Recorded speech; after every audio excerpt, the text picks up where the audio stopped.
اعوذ باللہ من الشیطان الرجیم بسم اللہ الرحمن الرحیم السلام علیکم ورحمۃ اللہ وبرکاتہ۔ تاریخیہ جہانگیریہ روحانی سینٹر کے پلیٹ فارم سے غلام نبی تاریخی ابوالعلائی جہانگیری آپ کی خدمت میں حاضر ہے۔ آج کی ویڈیو کا ٹاپک آپ تھمبنیل میں دیکھ چکے ہوں گے۔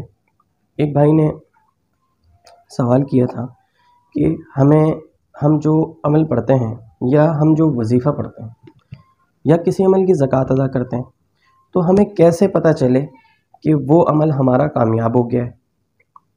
تو ہمیں کیسے اس چیز کا ادراک ہو کہ ہم جو عمل پڑھ رہے ہیں وہ جو عملی نظرات ہیں ان کو کیسے پتہ چلے یہ جو عمل ہم پڑھ رہے ہیں وہ ہمارا کامیاب ہے، ہم اس سے کام کریں گے تو کام ہوگا نہیں ہوگا، مطلب عمل کی کامیابی کا جو ہے وہ کیسے پتہ چلے؟ اچھا، ایک سوال تو یہ ہے، اور دوسرا سوال اس میں یہ ہے کہ عامل کو کیسا ہونا چاہیے، عامل کامل کیسے بن سکتا ہے، اس چیز پہ غور کرنا ہے۔ سب سے پہلے تو اس کو چاہیے کہ وہ نماز پنجگانہ باجماعت ادا کرے، ٹھیک ہے، اور گناہوں سے بچے، مطلب یہ ہے کہ فضول گوئی نہ کرے، اپنی زبان ذکر الہی سے تر رکھے، درود پاک کا ورد کرتا رہے اور گناہوں سے حتی الامکان پوری کوشش کرے کہ وہ بچے، ٹھیک ہے۔ تو پھر جب وہ ذکر کرتا ہے، ایسا شخص جو گناہوں سے باز رہتا ہے اور اپنے منہ سے گالی گلوچ وغیرہ نہیں نکالتا اور چغلی غیبت وغیرہ نہیں کرتا، تو اس کی زبان میں ایک تاثیر پیدا ہوتی ہے، اور جب وہ ذکر کرتا ہے تو وہ ذکر اس کے قلب میں اترتا ہے اور اس ذکر کی اہمیت بڑھ جاتی ہے۔ تو عامل کو ان چیزوں کا خیال رکھنا ہے کہ گناہوں سے بچے، چغلی غیبت یہ نہ کرے، اور زیادہ تر اپنے زبان کو ذکر الہی سے تر رکھے۔ تو یہ ہے کہ وہ جو بھی عمل کرے گا انشاءاللہ اس میں کامیابی کے چانسز بہت زیادہ بڑھ جاتے ہیں، اور جو عاملین حضرات پھر لوگوں کا کام کرتے ہیں، ان کا علاج کرتے ہیں، اس میں بھی بہت زیادہ ان کو فائدہ ہوتا ہے۔ اچھا، تو ان چیزوں کا خاص خیال رکھنا چاہیے۔ اچھا، اس کے علاوہ جو عمل کی کامیابی کا سوال ہے کہ عمل میں کامیابی ہوئی یا نہیں ہوئی، وہ ہمیں کیسے پتہ چلتا ہے؟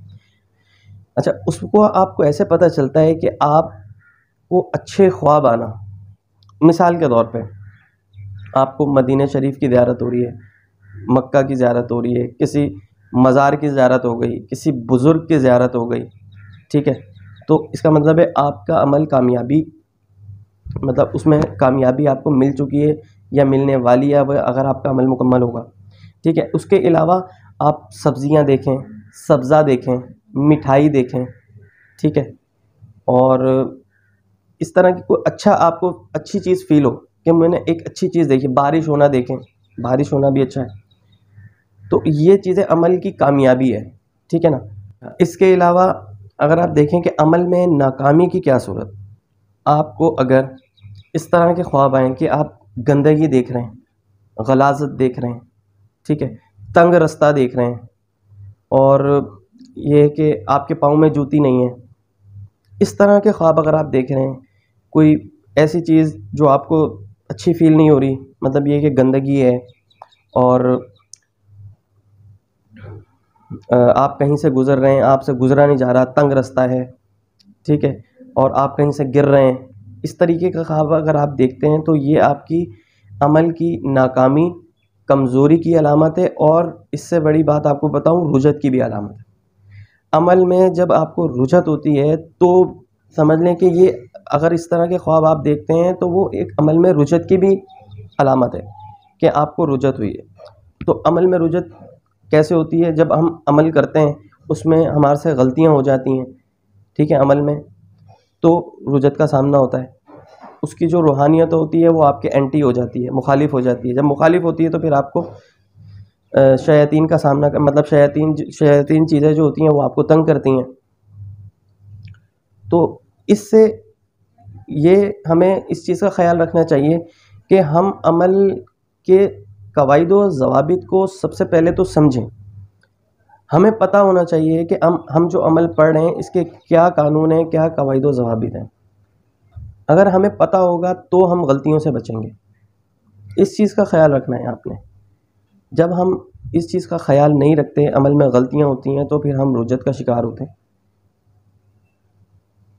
تو یہ جو آپ کو میں چیزیں بتا رہا ہوں، یہ آپ کو ہر کوئی نہیں بتائے گا، لیکن میں یہ چاہتا ہوں کہ جو بھی اس راہ کے مسافر ہیں، عملیات میں یا وظائف وغیرہ پڑھتے ہیں، ان کی ایسی رہنمائی ہو جائے کہ وہ غلطیوں سے بچیں، اور اس چیز سے، ہماری ویڈیو بنانے سے اگر وہ ان کو کوئی فائدہ ہوتا ہے تو وہ ان کو مل جائے۔ تو اس چیز کا آپ خیال رکھا کریں کہ عمل میں آپ کی غلطی نہیں ہونی چاہیے۔ جو آپ کو اجازت دیتا ہے، سب سے پہلے تو جو آپ کو اجازت دیتا ہے، آپ اس سے ہر چیز معلوم کریں کہ کس طریقے سے آپ نے عمل کرنا ہے۔ آپ کو ہر چیز کا پتہ ہو تو ہی عمل کریں، نہ پتہ ہو تو اس وقت عمل نہ شروع کریں برائے مہربانی۔ پھر آپ الٹا رجت کا شکار ہو کے پھر عاملین حضرات کے پاس بھاگتے ہیں کہ ہم نے یہ عمل کیا تھا، وہ اب ہمارے ساتھ یہ ہو گیا، اب یہ ہو رہا ہے، اب یوں ہو رہا ہے۔ تو آپ عمل کرتے ہیں فائدے کے لیے، روحانیت کو بڑھانے کے لیے، وہ الٹا آپ پھنس جاتے ہیں رجت میں، مشکلات میں پھنس جاتے ہیں۔ پھر سب کہتے ہیں کہ حضرت صاحب ہم تو نماز بھی پڑھتے ہیں، ہم تو سب بھی کرتے ہیں، سب کچھ بھی کرتے ہیں، میں تو عمل بھی پڑھتا ہوں، پھر بھی میں پریشان ہوں۔ اچھا، یہ بھی یہ ضروری نہیں ہے کہ اگر کوئی 5 وقت کی نماز پڑھے یا کوئی عمل پڑھے تو ضروری ہے کہ وہ خوشی رہے گا۔ مثال آپ کو دے دیتا ہوں، انبیاء کرام سے پیارا اللہ رب العزت کو کون ہے؟ کوئی بھی نہیں۔ کیا وہ تو ان سے تو گناہ سرزد ہی نہیں ہو سکتا، لیکن کیا ان پر مشکلات نہیں آئیں؟ کیا وہ آزمائشوں میں نہیں آئے؟ تو یہ کہنا کہ میں تو 5 وقت کی نماز بھی پڑھتا ہوں، میں یہ وظیفہ بھی پڑھتا ہوں، میں یوں بھی کرتا ہوں، پھر بھی مجھ پہ مشکلات آتی ہیں، تو یہ دلیل نہیں ہے۔ اللہ تعالیٰ جس کو چاہے جیسے چاہے آزمائے۔ نماز آپ نے پڑھنی ہے، وظیفہ اگر آپ پڑھنا چاہیں پڑھیں، نہیں پڑھنا چاہیں تو فرض نماز تو آپ نے پڑھنی ہے۔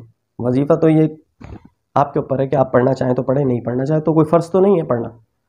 لیکن یہ کہنا کہ حضرت صاحب میں تو سب کچھ ہی کرتا ہوں، پھر بھی میں پریشان ہوں، اللہ میری دعا ہی نہیں سنتا، تو یہ بات نہیں ہے کہ وہ نہیں سنتا، وہ سنتا ہے۔